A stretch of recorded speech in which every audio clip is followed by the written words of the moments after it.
Well, thank you again for having the opportunity for Stark Parks to talk a little bit and hopefully motivate you all to be able to, get out and enjoy Stark Parks in some way. So, what I thought we'd do today was talk a lot about just who we are, where we are, and what you can do. So, whether you maybe know a little bit about us or you're you've been around and probably visited some of these areas, maybe something new um, that's kind of come up in the last few months or in the last year or so, and hopefully give you an idea to go out there with friends, with family, and just enjoy the parks because you can kind of see our mission is more passive recreation based. But what that means is hiking, biking, bird watching, canoeing, kayaking. But ultimately, the parks, all these activities, they're for you. The parks exist for you. They're funded by you. So it's really a product of the people, and we want to make sure you're getting the best that you can out of these. What we like to think of as quality of life activities and places and experiences. So I mentioned some of them, and I'll go over a few of these more as we go kind of around the county real quick. And I say real quick, it's probably not real quick. I apologize. But what I thought we'd do is take a tour, start west, and then kind of work towards central Stark County, and then head a little bit east and just feature some parks and trails. And then for each of those, I'll mention some of the upcoming programs that you could be a part of, or maybe something coming up down the road that you might want to just mark on your calendar. So I mentioned a little bit about our mission. We're 15 parks, 4 lakes, over 120 miles of hiking, biking trails all across Stark County. And that's over 8,000 acres that's under our management. And I'll mention a little bit about the wildlife rehab service and center, and then all kinds of educational programming, entertainment as well. I'll try to keep an eye on the chat, but I will admit I'm not the best. So if somebody wants to just interrupt me and say you have a question in the chat during the presentation, I can do it then, or I'll try to check it towards the end as well. So really, Stark Parks, as you know, if you know much about Stark Parks, as you know, it really started back in 1967, but technically what a lot of the things I'm talking about today were from the late 80s and 90s on.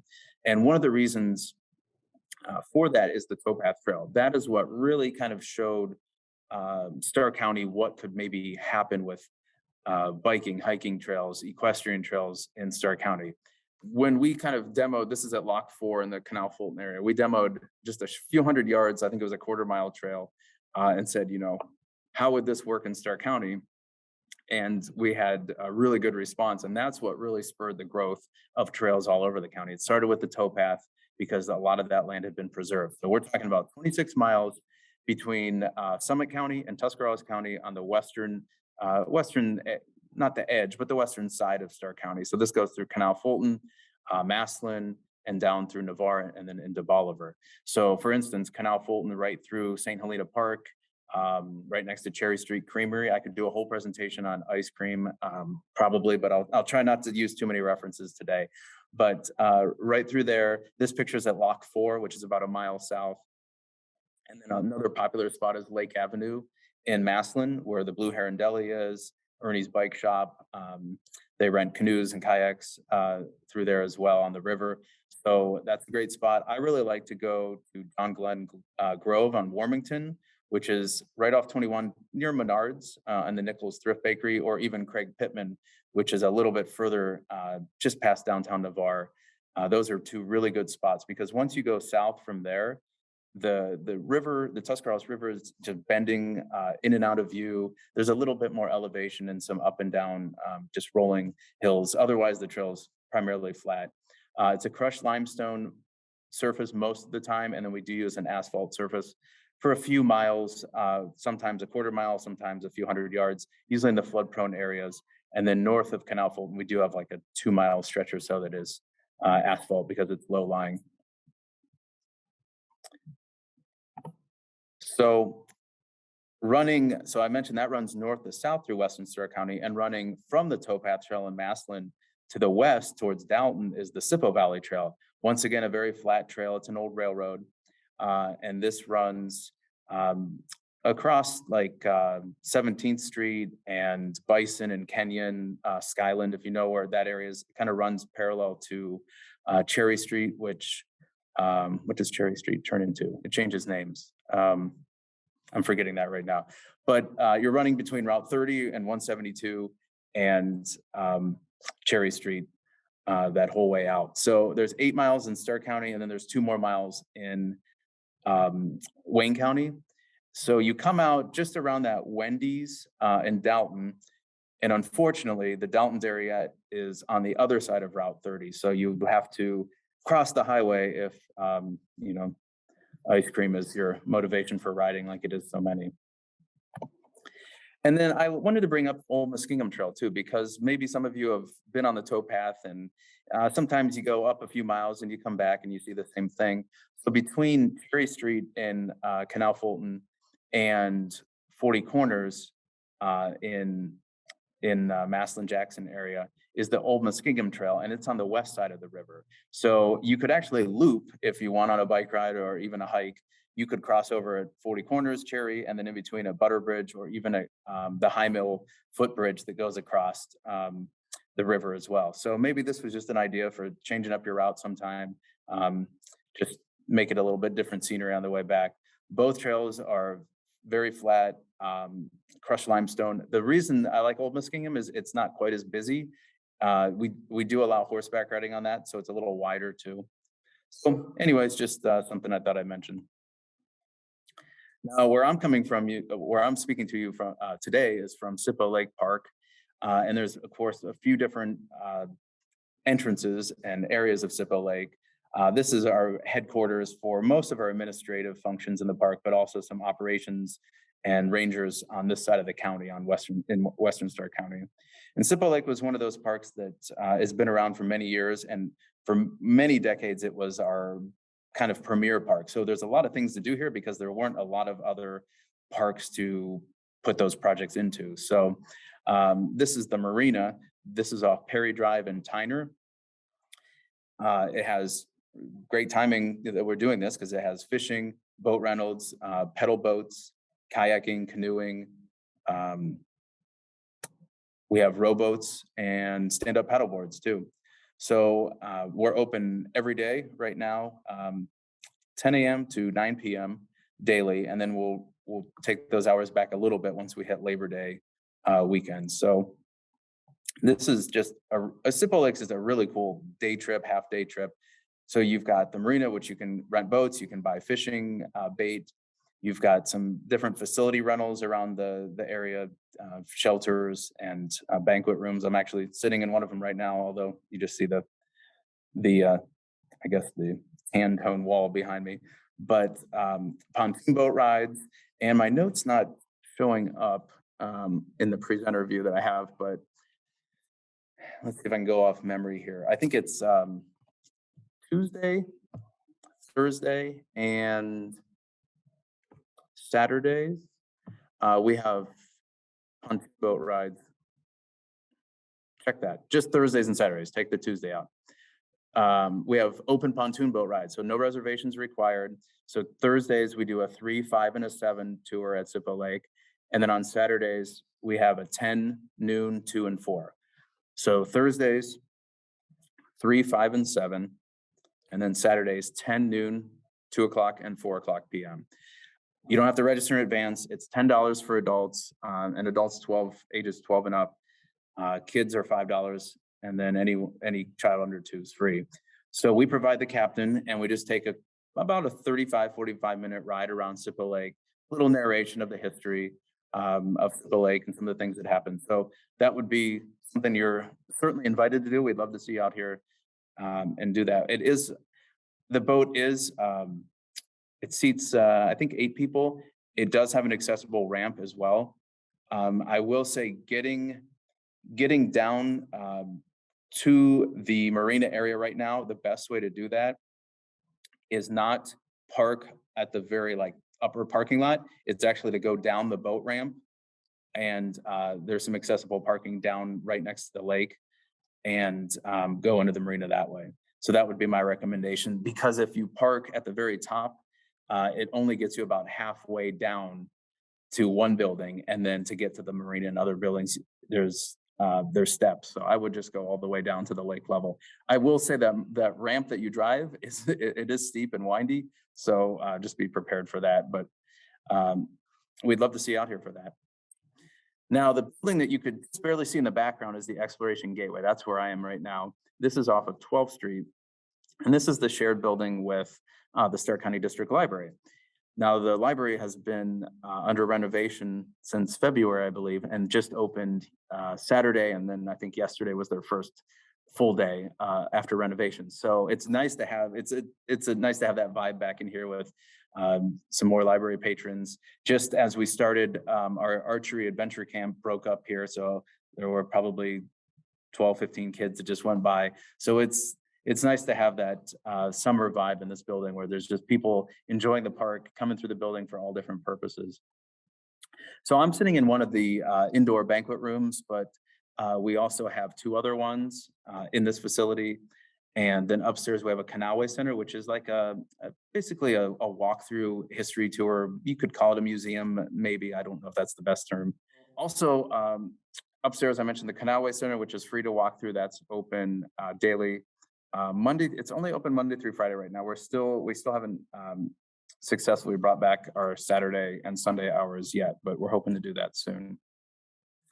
And then we have a science classroom for all kinds of events that we present. It could be a field trip comes over here and looks at pond studies under the microscope. It could be a live animal program.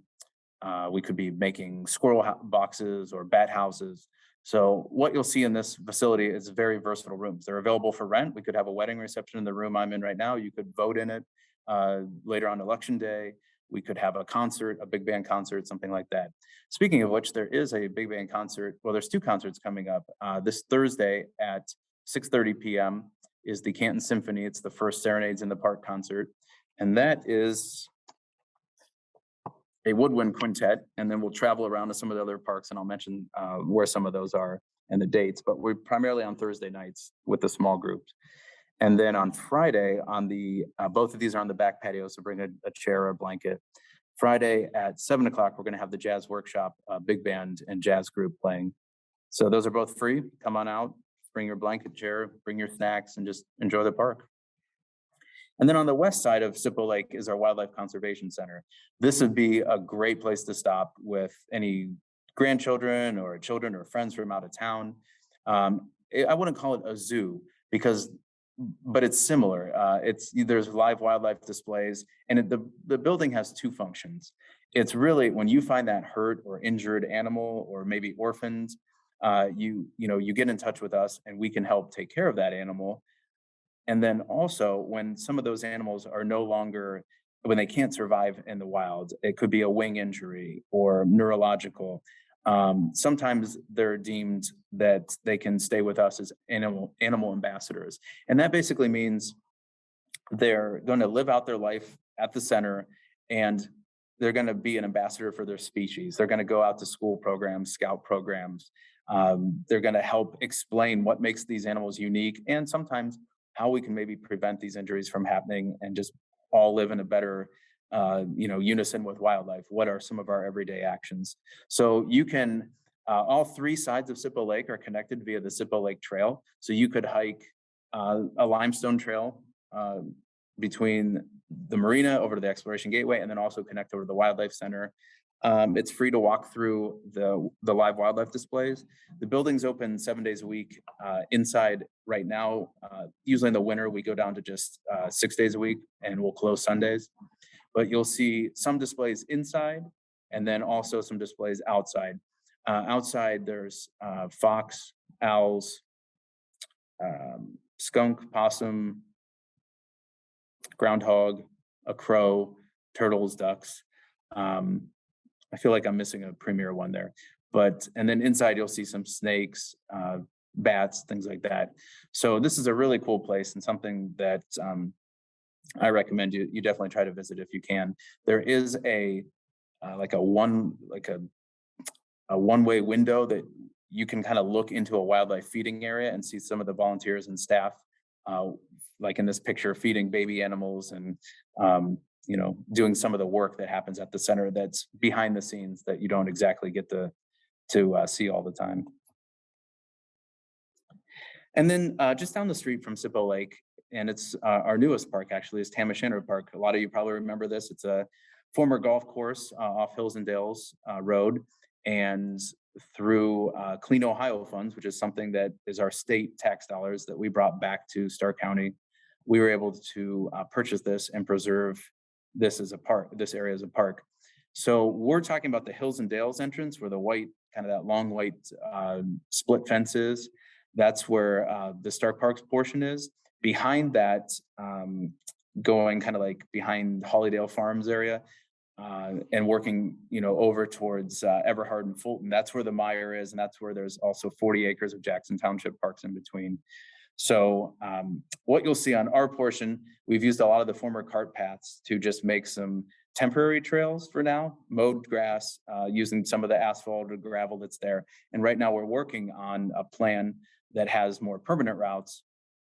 And the reason that took a little bit is because a lot of the water that's draining from the entire property is it's going to travel through the park and just filter. And we've planted wetland plants and a lot of trees. So we wanted to see exactly where all that was going to happen before we put in more permanent trails. So that's the latest right now. We do a lot of events out at Tamashano. Usually, I think just last night we had I think it was called, it was a yoga program. I'm forgetting the title, Namaste and something. But I know it featured, you could buy wine, you could do yoga in one. We have a concert coming up there with the Canton Symphony on August the 25th. We'll have a free concert outside the clubhouse.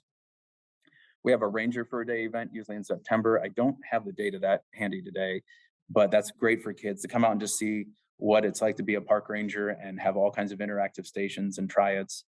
And then we're also looking at moving one of our biggest events that we put on, Family Fall Fest in October. We're looking at moving that out at Tamashano as well. So you'll definitely see some, 20, 30 person programs that you can be a part of, and scavenger hunts, things like that. And then we also do some larger events there too.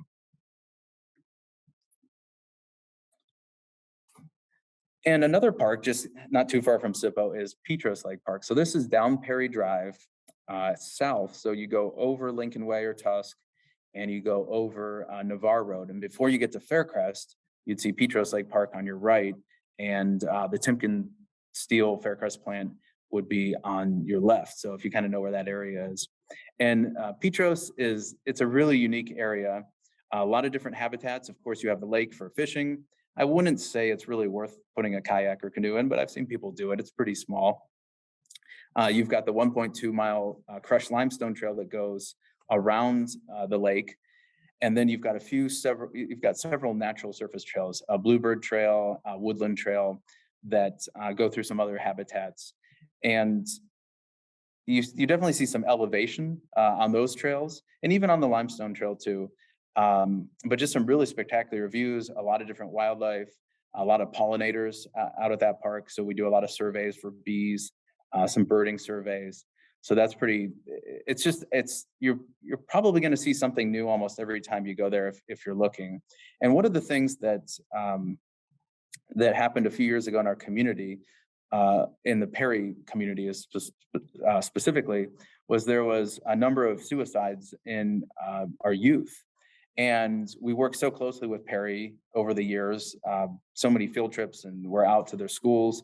And we said, how can we be a partner and support this? So we came up with this idea for a mindfulness walk. And basically, instead of a walk that you're going to do chin-ups and push-ups at stations, it was mental health exercises. So we just came up with this concept, and we ended up contacting Stark Mar, the mental health addiction recovery group, and they really helped us take it from a concept to a reality. So Petros is home to the mindfulness walk, and that features 10 different mental health stations. So that could be a labyrinth, stone stacking. There's one with a large xylophone. So the idea is to take a moment at each one of those stations and just be present in the moment and ground yourself a little bit. So that starts at the Woodland Shelter, which is on your right as you drive into the park. And then it's about a mile long, takes about an hour to do. And it travels, it travels to the south and eventually coming out on the Limestone Trail and then back to the parking lot. What I think is what's unique about the mindfulness walk is it wasn't something we had planned. It wasn't something we had even budgeted for, but we were able to respond to a need in the community and hopefully a way to just really impact the lives of so many people, and probably stories that we'll never know, and that's okay. So we did this with a lot of donations, community donations from businesses that fabricated different things for us for the stations. Scout projects helped a little bit. And back in 2020, early 2020, I think it was, it actually won the governor's award for the best park project in the state of Ohio. We're talking about a $50,000 project all said and done, competing with millions of dollars, with projects that were millions of dollars in Dayton and Cincinnati, big cities. And the mindfulness walk at Petros received that award from the Ohio Parks and Recreation Association. So it's, and it's not about the awards, it's really about the impact that this walk could have. But if you haven't heard much about it, and you can hop on starkparks.com, there's a website and a map, and it tells a little bit more, or if we can send you information, we'll certainly do that.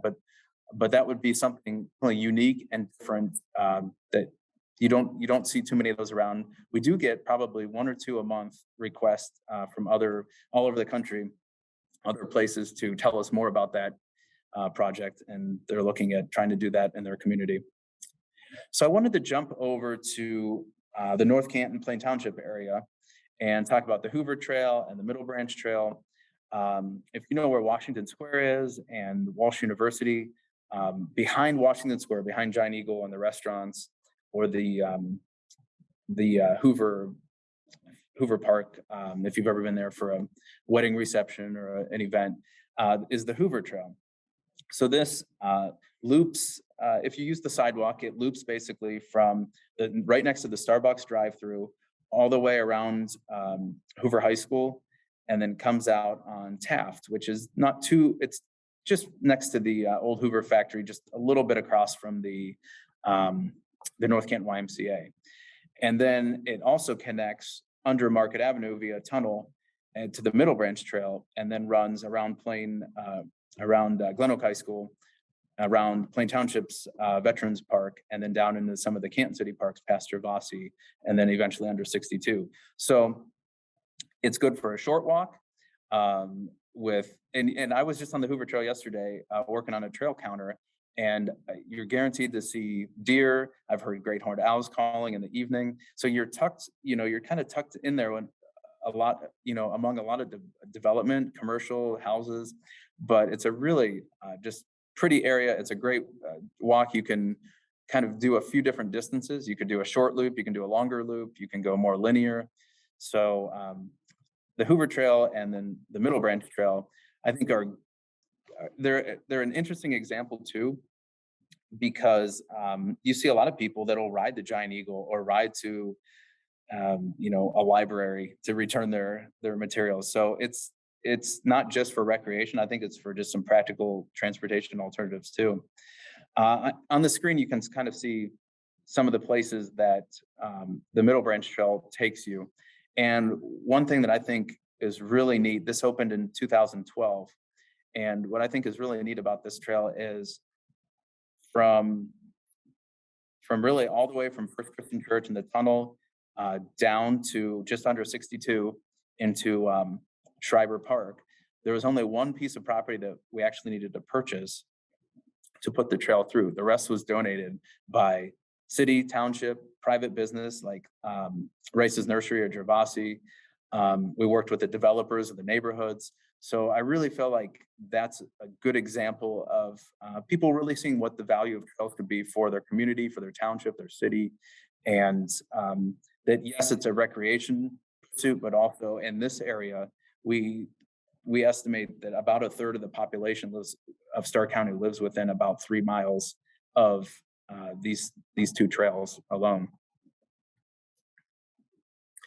Wanted to also jump up to Quail Hollow Park in Hartville. Now, a lot of you probably remember this was a state park for many years, and I didn't go into our history too much at the beginning, but basically, when we were formed back in 1967 into the early 1970s and then 80s, it was really hard to get public support for Stark Parks.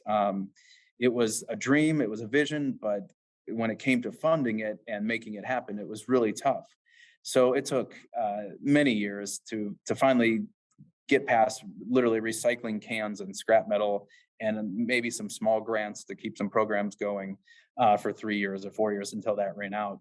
It took many years to kind of get over that. So I really appreciate our early years because it was a fragile vision and dream at best. I mean, it was really hanging on the edge to not continuing numerous times.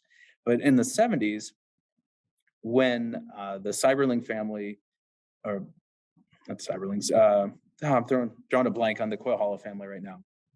It'll come to me. I'll mention it later. But when the family that had what we now know as Quail Hollow Park, when they were looking to sell that land off, they really wanted to be a part of the county park system, but that just financially wasn't possible. There's no way we could have taken that into our support at that time. So it became a state park, and it was operated as such until I think it was about 2014, 2015, not too long ago. And then it became, we don't own the park, it's still owned by the state, but we have a pretty long-term lease to manage the property. So it's kind of cool that it did actually come back to Stark Parks a few decades later, after it was, originally hoped that that's the direction it would go. So you're talking 700 acres, woodlands, wetlands. It's just an amazing property. There's trails that go throughout. I would say there's some elevation. There's some probably medium difficulty trails as well. What I would do at Quail Hollow is park right next to the manor house. So you're going to drive about a mile off of Congress Lake Avenue into the park. And there's going to be numerous parking areas. You're going to see a mountain bike parking area on your right. There's a fishing pond on the left with a small playground. Keep going straight until you see the 40-room manor house, the big white house. And I would park either in front of it or there's a few spots behind it. I would park in one of those two spaces. There's a Nature for All trail that starts just, if you're looking at the manor house, a little bit to the left and behind it. It travels past the gazebo, an archway, the gardens, and that's a paved asphalt trail that heads back. I don't think it's quite half a mile. And then it branches off into some natural surface trails. If you do come, I would recommend coming on a Sunday right now through October, because you could actually take a guided tour or a self-guided tour, whichever you prefer, of the manor house. It's open every Sunday from 1 to 4, and we have staff and some volunteers that will help show you around and tell you all kinds of stories about the house, the family. It's a pretty fascinating story. And if you're adventurous in the winter, at least the last 2 winters, we've had great luck with having considerable amount of snow for a while. We do have cross-country ski and snowshoe rentals. And basically you just go to our website or call us and we'll sign you up to receive those alerts when we offer those.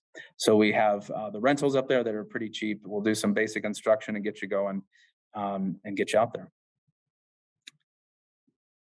There is not a Canton Symphony concert at Quail Hollow this year, but every other Thursday, every first and third Thursday, there's a traditional music night, which is kind of a bluegrass jam session, basically, that the Quail Hollow Volunteer Association helps run. So if you want to check it out, I think it's a $2 admission. They sell some refreshments. There's people inside the house in some of the rooms. There's people around the house outside as well. And then not too far down the road from Quail Hollow in Hartville is Wellborn Reservoir. So let's say you're in the Canton area, you head out 62, which is an adventure right now. You're going to head east, and let's say you get off at 44 north at Louisville, you make a left on 44. You're going to run that for about 10 miles, 10 miles, and then you're going to turn right where New Baltimore Ice Cream is on Pontius, which turns into Price Street. And then about 3 miles on your right is Wellborn Reservoir. And you'll feel like some people say they don't even think they're in Ohio, but a lot of people are like, I can't believe this is in Stark County. It's much more of a wilderness experience. It's a large body of water. It's not like Sippo Lake where there's houses around it. You feel a little bit more isolated, a little bit more just out there. So we have a marina at Wellborn Reservoir, just like we do at Sippo. It rents primarily the same things, except for there aren't any pedal boats out here, and we do have a few motor boats at Wellborn. The trails I would call a medium difficulty. They're natural surface. Some are shared with horses. That follows the shoreline of the trail in many spots. There's a picnic shelter. One of the most unique things about Wellborn that we should be very proud to have in Stark County is a bald eagle nest. And a lot of you know the story of the bald eagle in our country. It was pretty bleak back in the 1970s. There was only 4 nesting pairs in all of Ohio due to DDT. Basically, their eggs wouldn't hatch, or if they did hatch, there were a lot of birth deformities and they wouldn't survive. So after a major reintroduction effort by the state Division of Wildlife and ODNR, they're definitely no longer endangered. They're not threatened. They are thriving in Ohio. And Wellborn has one of these nests off of Marlboro Avenue, it's about probably a mile and a half or 2 from the actual marina. It's a different entrance. And it's just a gravel driveway with a big sign that says Eagle Observation Area. So it's between 619 and Price Street on Marlboro Avenue. And you go back that driveway, there's a small parking lot on your left, and then on your right, you'll see the observation deck. Normally, in most years, you can see when we've had eaglets, but I don't have 2022 listed. Most years we have open times, most evenings, and then some afternoons and evenings on weekends, that we have volunteers out there with spotting scopes, and you can look through that scope, and it's literally like being next to the bird. You look like, it just seems like you're a foot away. But this year was a little bit of a bizarre year with eagles. Typically they mate for life, but we have had, over the course of from 2006 to this year, we've had at least 2 times, I believe, that the adults have either switched one or completely in a short amount of time. And so last year, one of the adults disappeared. I think it was 2 years ago. A new adult came in, and you're never sure, are they going to mate? Are there going to be eaglets? Luckily there were. But then again, this year, even after there were already eggs in the nest, one of the eagles disappeared. Another eagle came in, and this could be a territory battle. It could be it died from natural causes. You never really know the whole story. So unfortunately, the eggs that were in the nest were not viable. You could kind of tell from their behavior, when the new adult came in, they weren't going to probably care for those. There were a few colder nights that there was no eagle sitting on them. So the volunteers were pretty concerned that wasn't going to happen. But there was a chance that they could possibly have laid their own eggs still. It was late in the season, but there was still a chance. But that didn't happen this year. So there weren't any eaglets to see this year. But usually from, February, March until August, when there's eaglets in the nest, you can almost guarantee there's going to be an adult at the nest. So it's great viewing because they're bringing fish, they're taking care of their young. But this year it's a little bit more sparse with just the 2 adults. You might see them one day, and you can make 2 or 3 more trips the next few days and not catch them. So that's why we don't have any of the open observation hours listed. But it's still, if you're up in the area and you've got binoculars, or if you have a spotting scope, it'd be worth definitely stopping by. But hopefully next year we'll be back to maybe a more routine year, and we'll see 1, 2, maybe 3 eaglets again. And it's a powerful sight when you pull in there and one of the eagles flies over you, out of the nest. We're about 300 yards away from the deck to the nest right now, but it's something that I know I hadn't experienced before anywhere else except in Alliance, Ohio. And then one reservoir to the east is Deer Creek. So we have Wellborn and then Deer Creek, and then there's a 3rd reservoir, that's Berlin Reservoir, but that's managed through the state. That's not through Stark Parks. Now Deer Creek's a little bit more primitive. There is not a marina. There's not a flushable restroom. It's just a portage on there right now. We did put in a improved boat launch. So at our lakes and reservoirs, we have a 10 horsepower limit, but at Deer Creek, it's 10 horsepower and also electric motors only because it's the drinking water supply for the city of Alliance. So you don't see as many boats out on the water, kayaks, stand-up paddleboards, canoes, you do, but sometimes there might be a few boats on a weekend, but it's usually not as busy as Wellborn. So if you have a friend or someone with a kayak, canoe, stand-up paddleboard, or look on our calendar because we do some programs out here occasionally, it's a really neat place to get out on the water. One of the things I like about it is if you head back west, there's two tunnels. There's a railroad tunnel and then the tunnel that goes under Route 183. And I always like to paddle under there. And the train usually comes about twice an hour. So chances are you can usually get under there while the train's going over it and you can kind of feel the shaking. And I think it's kind of neat. Some people may not like it, but the other thing about Deer Creek is it's the trailhead for the Mahoning Valley Trail. Mahoning Valley Trail, excuse me, takes you through, it takes you from the north towards the city of Alliance. And then it meets up with the Iron Horse Trail, which heads south out of Alliance. So the Mahoning Valley Trail, there's a short on-road portion. So you can go from Deer Creek to Greenbower, about a mile. You'll go over a pretty impressive bridge over the spillway to Berlin and Deer Creek, where the two reservoirs come together. And then there's a short road section, and then it picks back up on Rock Hill, travels along the Mahoning River, and then meets up with the Iron Horse Trail through the city. So the Iron Horse is a former railroad route. Through the city, it does have a few little sidewalk portions. It's probably a better biking trail than a hiking trail through the city. And then eventually comes through Mount Union and crosses State Street. If you know where the Sheet Station is on State Street, BW3 is right by Mount Union. And then there's a short section of trail, once again, a small neighborhood connection. And then the piece that we're looking at in the picture, that goes from Beach Street, First Christian Church on Beach Street, all the way south about 3 miles to Senfield. And this is pretty much it, flat, nice tree canopy, shaded, and just crushed limestone the entire way. You'll have 4 road crossings on the way, but they're not incredibly busy roads. And then kind of coming back down towards the Louisville area, Molly Stark Park. A lot of you probably know a little bit about Molly Stark Hospital, the former tuberculosis hospital that was in Stark County and Nimishillen Township there off Columbus near 44.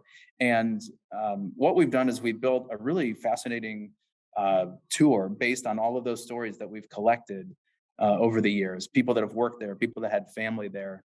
And we do just a walk along the property. We can go in the building, but we just go around it for about 30, 45 minutes and just share all of the reasons why it was built there, a little bit about tuberculosis and what the fear was in the nation and why we needed these facilities, and then also just what it is today. And I always like to say the reason a lot of people went there was for fresh air and sunlight, because that was believed to be good for tuberculosis. And that's kind of the same mission as a park. You're going there for fresh air, sunlight, in that kind of serene setting. And I know if I go off of my slide, I'm going to probably lose the screen share again, but I know we have a tour tomorrow night is the next one at 6 p.m. And there's also one on August the 10th at 6 p.m. So those will be our next 2 tours there. And going back to the Quail Hollow Manor House tours, the guided tours are at 1 o'clock and 2:30 and last approximately 45 to 60 minutes. We do go on all 3 levels, and there is not an elevator there, but we do have just like a monitor TV that you can watch some of the upper floors if you cannot do the steps. So we do have that on the first floor. And then another kind of historical location I wanted to mention was the Magnolia Flouring Mills. So this is down in the southeast corner of Stark County, southeast, yeah. And this was built in 1834. It was operated by the Elson family for 5 generations and eventually became part of Stark Parks back in the early 2000s. So the mill no longer operates as a running mill at this time. It hasn't made flour since the 1950s, I think. But we do, right now, we offer a lot of guided tours through the mill. We've had a lot of preservation work from foundation, windows, siding, some water issues where the actual water wheel still goes through the basement of the mill. So we've had a lot of different grants and a lot of projects to kind of preserve it. There's a fire suppression system in there because, as you know, with dusty mills equipment, one spark could send that up really quick. So we wanted to make sure we protected the building. So we've really worked to that phase. And the next few tours would be July 28th at 6 p.m. And then August 12th and the 13th, there's a festival down there called the Sandy and Beaver Canal Days, which was the canal. It was a private canal, like not quite like the Ohio and Erie Canal with the Towpath Trail. That was public funded. This was a privately funded one, and it never quite got going. So they celebrate their heritage of those canal days. So we'll do tours on that August 12th and the 13th. So that's a Friday and Saturday. The 12th, we'll do 5 to 8 p.m. both nights. And then on the 13th, we also are moving a kids fishing derby into the mill pond right next to there for the first time in years. So we're excited to do that. So we'll have the mill open during that kids fishing derby in the morning of the 13th. I think it's 9 to 11 this year. I should mention there are a few restaurants down in the Magnolia area. There's an ice cream shop. It's called the Nest Parlor.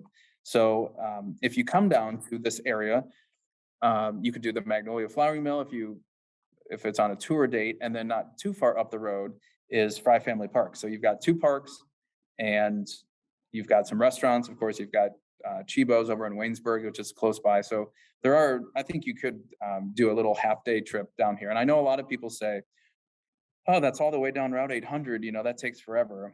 I drove it a week or 2 ago, and it really doesn't take, it seems like it's so far away, but I think it was 20 minutes from 77 once I got on 800.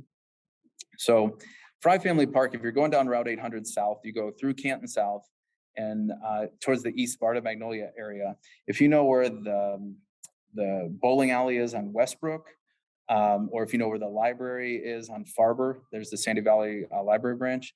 If you look up to your left, you'll see Frye Family Park, which was just 350 rolling acres of just probably a property, once again, that you may not believe you're still in Stark County. You find out why it's called the Sandy Valley around there with these beautiful views. There's a fishing pond, there's hiking trails, mowed grass trails, and then we're working on one that's going to connect through the tree line in the woods and with a bridge. A beautiful picnic shelter that has slidable doors that can be rented. And then we just opened the visitor center, which is the former Frye family house, for meetings, showers. The reason I was down there a few weeks ago was for a 50th anniversary that had booked the facility. There's a great back patio along with some meeting rooms inside. So it's definitely worth the trip. I think it's worth it if you can come when the visitor center is open or there's an event for sure too. This gives you a few visuals of what you're seeing on the left is the visitor center. That's the former house that's been renovated recently.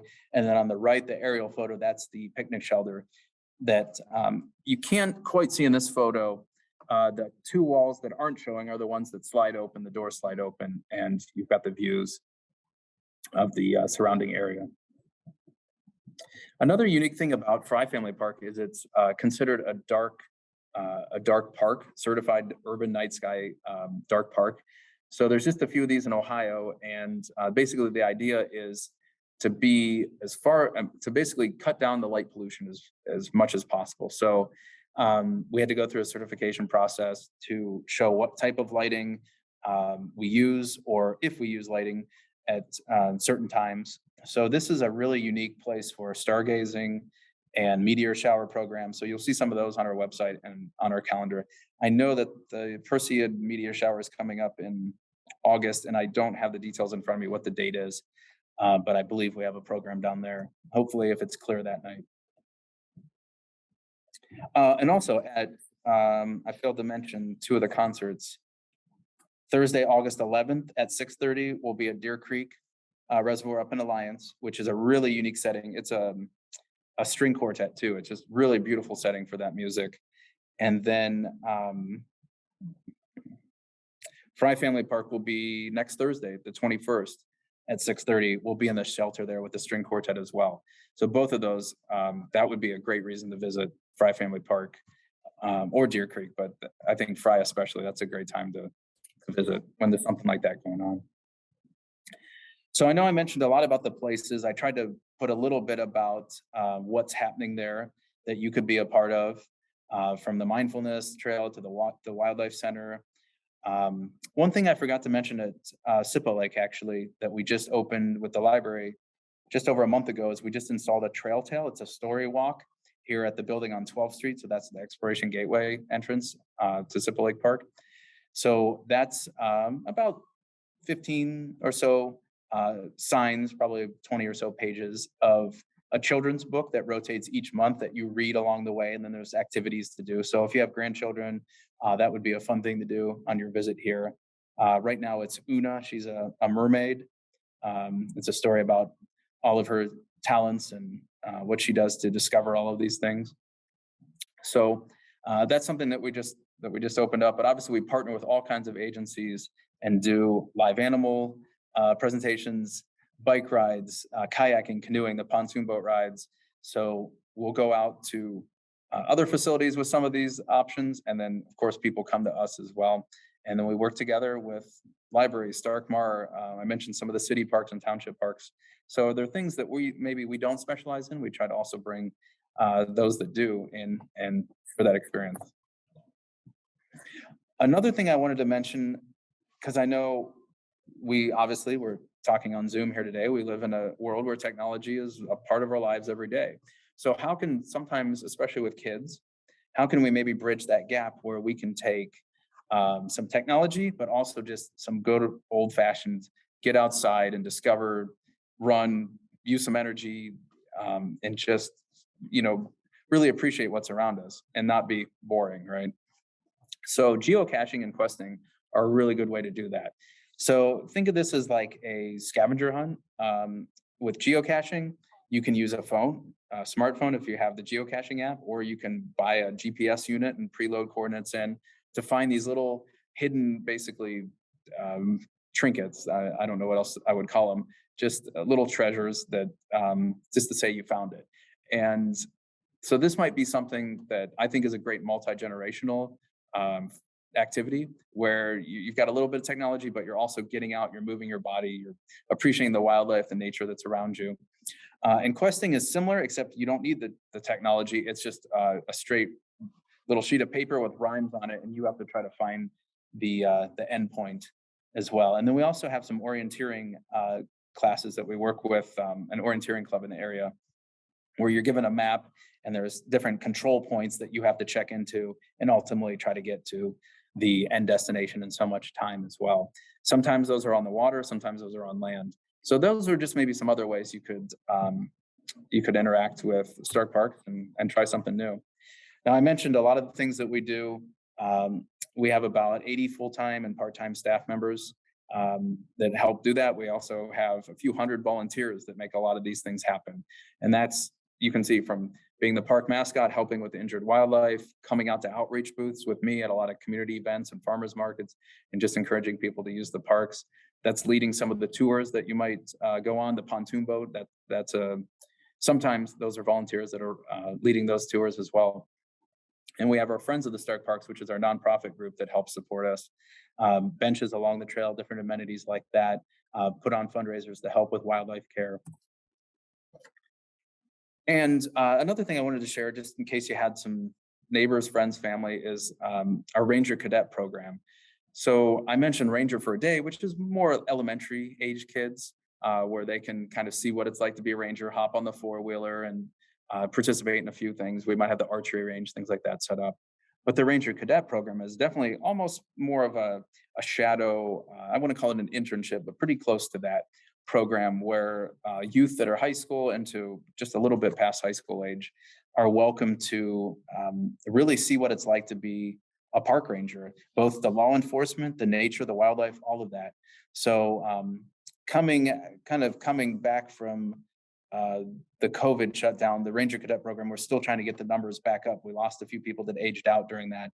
So if you know anybody that just wants to check out what would this be like for a career, would this be something that I would be interested in doing and developing some leadership skills and just being immersed into a lot of different types of the park realm, please pass on to check this out. There's information on our website, there's an application, and we'd love to get more kids back up in that program and get it making meaningful opportunities for kids. And I know as I went around and talked about the parks and trails, somebody, or many of you probably thought at some point, is this safe? Is it safe for me to go out to these places? We always recommend going out in pairs, having that kind of buddy system. Of course, we want that ranger phone number in your phone, just in case you see something. We would rather you say something and we'd rather check it out. But all of our rangers are certified law enforcement officers. They're on patrol in vehicles, on the water, they're on bike patrol, four-wheeler patrol. You'll see them in a variety of different ways. And then of course we have our Trailblazer volunteers and just people like all of us that care about these areas and don't want to see anything happening there. So that's why we always encourage to see something, say something, we'll check it out, and we'd rather make sure that there's nothing there. I can say we have very few isolated incidents in our parks. And when we do, we usually get to the bottom of them. There's car break-ins that happen every once in a while. Usually it's a smash and grab where people have left things out though that are very obvious in plain sight. So a lot of our messaging is don't even take these items to the park. Don't even open your trunk and put your purse in it. Just do that before you leave. Take what you need, things like that. So we're not here to scare people, but we do want to say there are things that could happen, and there are certainly people around that are doing our best to make sure that you have a safe, enjoyable visit. I mentioned a little bit about the community partnerships. We've worked with every nonprofit, government agency, private business to accomplish something. And that's the only way that Star Parks has gotten to the point that we have, is definitely working together. So that's something that is just vital to what we believe and how we operate every day. And with that, I just want to thank you for your time, your attention. And like I said in the beginning, the parks belongs to you. This is Star Parks. It belongs to the people. So please go out, use it, share it with others, and just try something new. And if you see good things, if you see things that you feel need improvement, let us know. Contact us anytime. We're open to feedback. If you've traveled and you said, I went somewhere out of the state or another district and I saw they were doing this, would Star Parks ever consider doing that? Pass it on to us. We'd love to hear those things.